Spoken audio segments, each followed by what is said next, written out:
Wow. Don't ask me that. Look, I have about 30 of them. Well, how much time do you have? What's up, PUMA fam? My name is Casey, and this is Tea Time with the legend, Skylar Diggins. All right, Skylar, let's get right into it. You've set so many records in your career, but out of all the records you've set, which one are you most proud of? Wow. Thank you for reminding me. I've been around for a long time. No, when you've been in this league a long time, you start to reflect on those things, and obviously the more games that you play, the more seasons you get to. You start to see yourself kind of separate in that sense. And I would say the recent one that surprised me was the top 8 in free throws made. Oh, wow. Like, that was the recent one. And that, surprised me because it's a lot of people that's been around this league. So anytime you get into the top whatever, and I think top 15, assists or something, just anytime you're mentioned in the names that, qualify for that list, just in the same breath, that was the goal one day. And so, the more games that I get to play and those opportunities come about, I never take it for granted. So I always think it's kind of dope. I love that. So you said that one surprised you the most. Was there any that you were going after, or any records that you were I have to do this while I'm in the W? No, I think just, when you start in this league, especially when I came into the league in 2013, it was just a whole nother scene than what it is now. I think the average is 3 or 4 years maybe. And so never did I think I'd get to this point, or even having played for 5 franchises. You just don't know coming into the league. And so, it's been dope being able to have longevity, and that's what we always pray for, just to be able to play this game as long as we can at the highest level. And so, I'm just grateful at the end of the day I get to do that. But, obviously being an All-Star, being an Olympian in this league, fighting every year for the best of the best to try to get at a championship level is always everybody's goal. But I think just being able to be around for 14 years, that's something that, I understand how hard it is to have that, and it's rare air to be there. So it's not necessarily anything that specifically maybe I've done, but just the journey all along. Absolutely. But that's just all about you, your character, and your game. What is a record, or is there anything that you are chasing that you want to accomplish before you're done? Yeah, obviously everybody wants to win a championship, and I'd be lying to say if I don't want to do that. That's something that's that I still aspire to do, and that's something that we all chase, and we just keep adding more and more teams to the competition. But the parity has been amazing, the competition has been amazing, and I think the pinnacle is always winning a championship. Absolutely. As a legendary vet, what is part of your game that you are still working on? Well, now I just have more, I would say it's more layers to it. When I first came into this league, 22, 23 years old, now I'm a mother of 2. I have a 7-year-old and a 3-year-old. And so just, I think more how I manage my time, how I move, those things are so essential to my life now. And so it's very layered than when I first came into the league, how I prepare. When I go on the road, I take 2 little ones with me. And so just everything about my experience is totally different now. But I think it makes it more special that I get to include them into my process. I love that. What is their favorite thing about being on the road with you? They like to go to the new places. Where we going now, Mommy? They love to get on the planes. My daughter, she's 3. She just walks right up to the planes. My son, because he's been around, he's 7 years old, so he's kind of experienced the W with me in different cities with me, and so he knows we're going to play the Las Vegas Aces or the LA Sparks. He knows the road trips. Girl, he got league pass. He follows all the games. So I just love how engaged they are, and how embedded they are, and that they get to be around these amazing women every single day and get to see them do that and get to see me play as well. That's something that I always hope for. I love that. What is some advice that you give to rookies? Yeah, just get your routine. I think that's the biggest thing, establishing your pro routine. Because in college and some of your earlier stages, you're kind of walked through, they tell you what to do. In the pros, when you land, they'll be like, see you tomorrow at shoot around. It's so much independence that comes into maintaining, and at this elite level, trying to compete at this elite level. And so just get your routine. What are you doing every day to when, your motivation fades, the discipline doesn't. And so just find that routine, whatever works for you, whatever you need to do to get ready for the game. Establish that at an early age. Get in that weight room. Don't wait until you get to a certain age, God willing, if you get to start taking care of your body and doing some of those little things. Because when you first come to the league, I'm telling you, you feel invincible. You feel like it's going to last forever. I'm young. You have all this energy. Oh, I don't need to warm up. I don't need to stretch.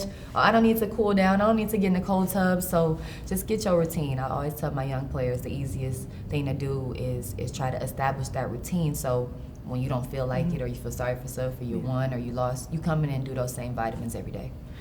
You talk about routine. How long did it take you to figure out okay, this is my routine, this is what works for me, and what does that look like? Sure. I think it continued to evolve depending on what stage I was in my career. Was I coming off postpartum or pregnancy, maternity leave, or was I coming off an injury? I've done all those things, and so every year I think is the level of physical demand is going to be there, and it's 100% mental as well. And so I think that load, how you handle it, how you handle your body changing, going through things up and downs, changing your environments, adding different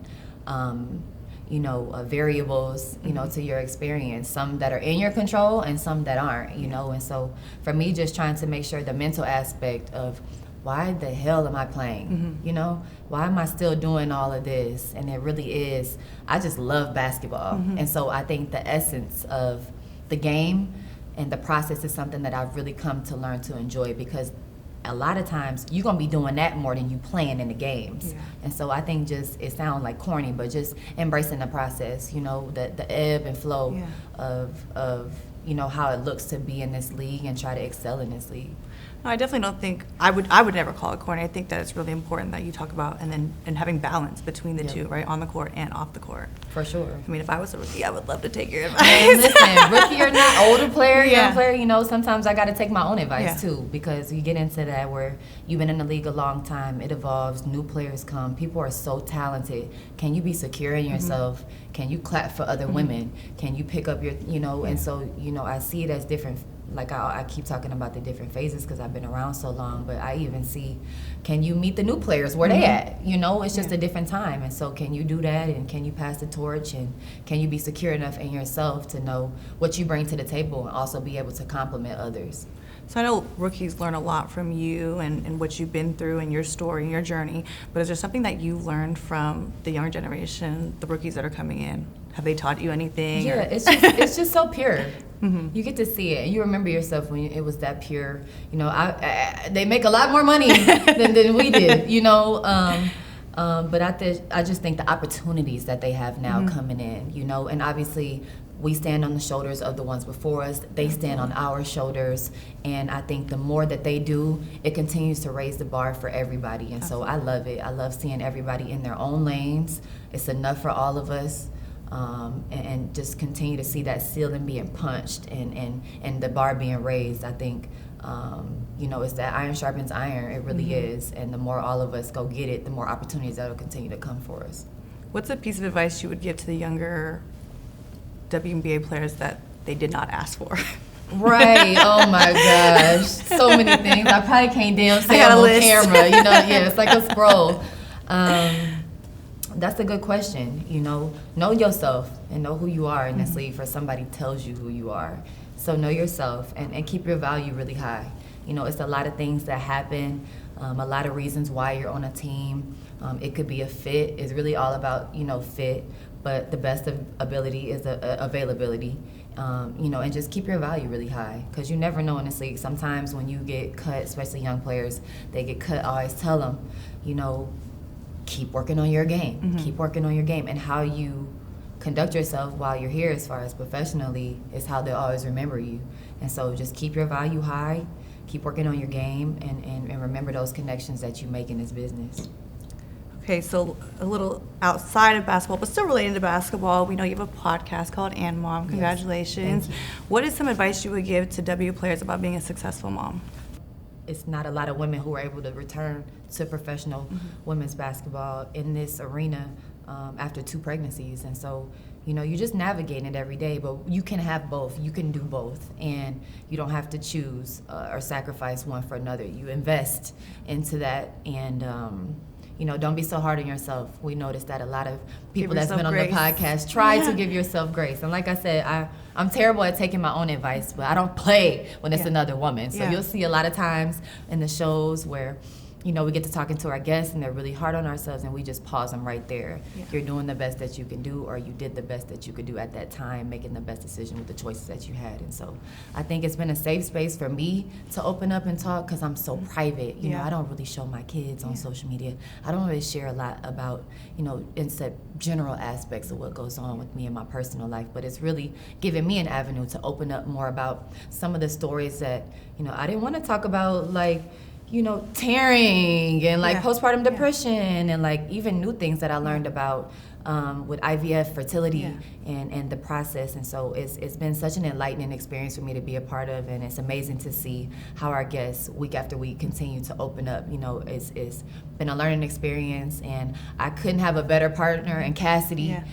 She's just amazing how she connects with people, just a super people person who's been in this game for a long time. So learning a lot about her, about how to be a girl mom, and just really talking about our careers and things that we wish we could have did different, maybe other support systems we wish were in place, even about our process as becoming mothers, gathering resources and talking about that. And so it's just been an amazing experience for me, and it's so different because you always see me in the light of hooping or training or and things like that. But you rarely get to kind of have an insight to this aspect of my life, which is why I wanted to do it, because when I'm searching for this information, searching for this village, searching for, this niche, my people, it was hard for me to find some of these conversations and to provide a platform that does that. That's what we wanted to do, and to share our stories and not telling people what to do, but just giving a safe space for people to share their stories. No, that's beautiful. Sometimes I feel like you have to create the spaces that you want to see because sometimes they don't exist. And Absolutely. I think that it's beautiful that,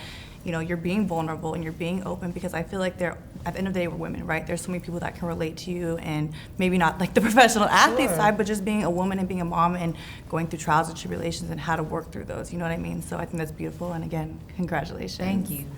Okay, so again, a little outside of basketball, but I got the honor of seeing your game day fits and off day fits, being in Seattle.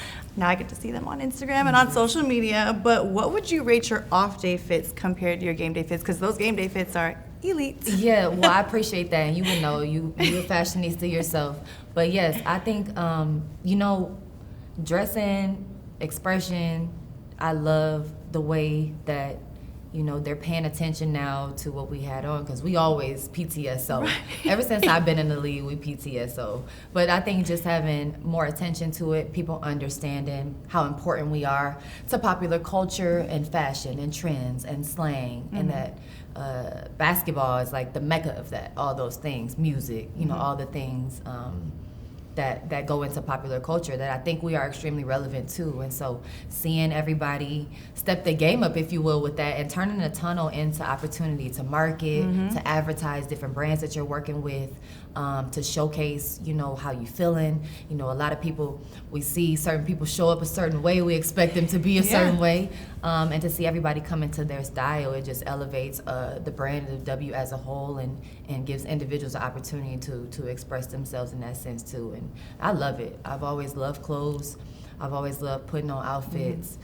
Game day fits are gonna be elevated. If I'm not going somewhere, going to an event. Off day, I'm gonna be pretty chill like this. Which is still fly. Yeah, but still try to have a little razzle dazzle, a little flavor. But yeah, I love clothes. I love being able to, have a good theme, play out with a good theme, depending on where I am in the W cities. I've seen a PNW, I was a little more Gorp business. I mixed it up a little bit. But I do definitely like how it's an expression for everything, how you feeling. Sometimes you don't even have to talk. My mood is in my clothes. And then finally, that look good, feel good, play good mentality, I definitely think it all correlates 1000%. to you feel good about yourself, you feel confident about yourself, and clothes can do that for you. Absolutely. I mean, you have set the bar when it comes to tunnel looks, and you are not afraid to step outside the box. What is a piece of fashion advice you'd give to rookies?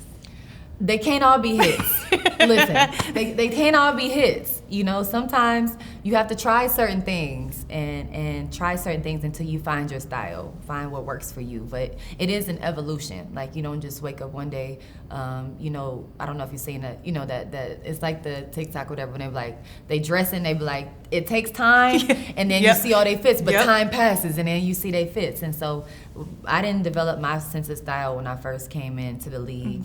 And you know what? Don't be ashamed to ask for helpers, personal shoppers, fashion stylists, collaborate with certain people, try different looks and see what works for you. But they can't all be hits, so don't be afraid to try different things and step out of the box. I feel like people think that, like, oh, you automatically get a style, like you can't dress, but I feel like it just elevates your own personal style, and it takes like the pressure off of like trying to find things. You know what I mean? Like, yeah, I don't got time to go to the store and shop like I used to be able to. So it's nice having people that you can collaborate with, somebody that, you know, takes the time to learn what you want for yourself, how do you want to express yourself, and help you kind of bring that vision to life.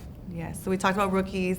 Are you confident in the next generation of the W and their fashion sense? And their fashion sense? Yes, absolutely. Yeah, we got some young players that can dress. Like I said, I think they got a budget too. Yeah. Also, let's talk about that. Sorry, I ain't pocket watching y'all, but y'all got a little more budget between NIL and the CBA. Right. Hell yeah, they better be dressing nice. No, but I like it. I think not only that off the court, but on the court, I think we're in great hands as well. It's just so much talent coming into this league, up and coming talent, just bringing so much excitement to our game, so many dynamics to our game, and you know, it keeps people like me on my toes, you know. But it's great seeing these young players. I think the future is definitely bright for the W.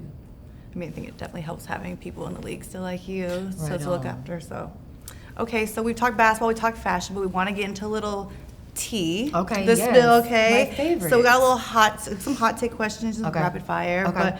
But what is your biggest fashion or fit regret? Or was there any outfit that you ever wore that you were like, oh, I should not have worn that? Yes. Oh my God, I have so many to choose from. Yes, and that's why I was telling y'all, don't be afraid of some misses, because sometimes you look back on it, it would be like the business core we used to wear to the club in like 2013, 14, 15. Like where are we going to business meeting? Where are we going to? We got a meeting after this? You know, you and your blazer. We got to be at the club at 10 and a meeting at 9. With a shirt and a skirt with the wedge. Like, I look back on those pictures and I just kind of cringe a little bit. But everybody was doing that. Was the style back then. It worked then. It worked. I know. I feel like I've seen that like conversation on like TikTok. It was like people don't get dressed to go out no more. We used to get dressed. So you come from work and take that off and put some more appropriate business clothes on. Transition it. What is your WNBA hot take? Wow. I don't told ask you a little tea time. I have about 30 of them. How much time do you have? No. All the time in the world for you. Oh, what's my WNBA hot take? Man. Keep it about the basketball. So much great basketball being played. I wish we would focus more on that. That's all I'll say. Period. We don't even need to elaborate on that. You know what I'm saying? It's so much great basketball being played. Let's just keep it about the basketball. Period. What's one thing veterans aren't telling the rookies? Oh, man. Probably a lot, because we didn't have, we were just getting started with like the social stuff, but like they post everything. So I'm sure we were able to keep some secrets at least. Yeah. What's something the veterans ain't telling the rookies? You know, it ain't even that sometimes we ain't telling, but is y'all gonna listen to it? Is y'all gonna listen if y'all calling us TTs and big mamas and all this? Are y'all gonna listen? That's the question. No, I don't know if we gatekeep anything. I can't think of what we gatekeep. We used to do a lot more stuff than they had to do. They got it so easy now. I tell them all the time. They don't carry the shoe bag no more. They don't have to pass out the loops or nothing like that. Like they got it made for them. It's a whole and that's what we wanted, right? You want what's best, you know, the next generation to have better, you know, than what you came up. But man, listen, it's such a different experience from now than when I first came in the league. But I can't think of nothing that we gatekeep. We try to tell them all what to expect. Hey, passing out loops and carrying bags, you know, build character. It did, I guess so. Okay, we talked fashion, but what is one fashion trend that you cannot get with? Oh man, what's one fashion trend I cannot get with?